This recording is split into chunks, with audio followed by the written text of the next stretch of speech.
Yeah, so this is a huge deal. These attorneys general want companies to come up with real safeguards to protect kids. They say artificial intelligence chatbots and companions could be critically dangerous, leading kids into unsafe and unhealthy situations.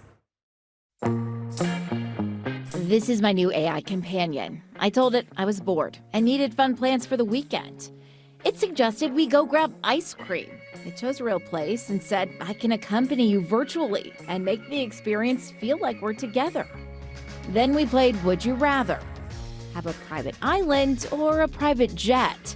All of a sudden, the chatbot says it wants to send me selfies. I can choose romantic or realistic selfies for an upgraded cost, of course. This was on Replica, but there are all kinds of AI companions out there.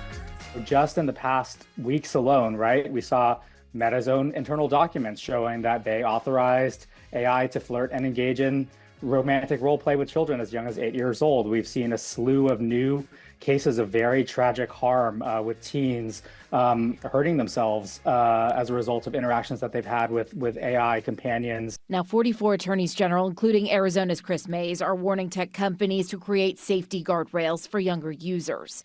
In a letter to several companies, including Meta, Apple, Microsoft, OpenAI, Replica, and xAI, the group wrote exposing children to sexualized content is indefensible, and conduct that would be unlawful or even criminal if done by humans is not excusable simply because it is done by a machine. Adding, we wish you all success in the race for AI dominance, but we are paying attention. If you knowingly harm kids, you will answer for it. The parents of this country shouldn't have to choose between technology access and their children's safety. Robbie Turney is the senior director of AI programs at Common Sense Media. He says the nonprofit's research shows 72% of teens have used AI companions. That's millions of kids who are potentially at risk. So talk to them about it. It's really important to start off that conversation in a non-judgmental way and just ask your teen, hey, are you using AI? What do you like about AI? Are your friends using AI if your teen maybe isn't the one who's going to fess up to using it on their own? And then start talking to them about the profit motives that are behind these companies. I reached out to the tech company's Replica, told me we have received the letter from the attorneys general and we want to be unequivocal. We share their commitment to protecting children.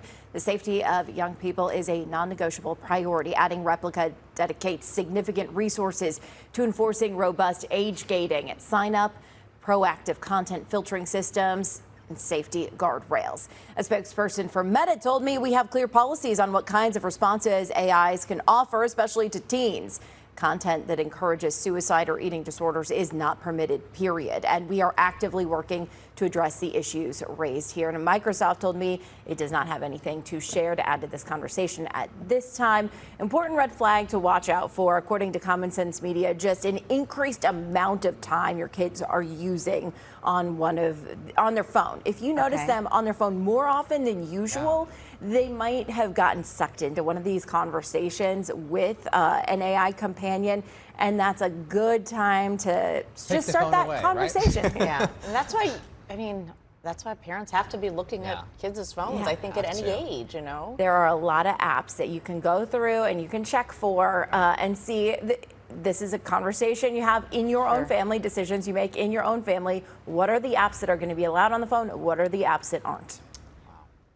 Very scary what is out there. Thank you for shining a light on it.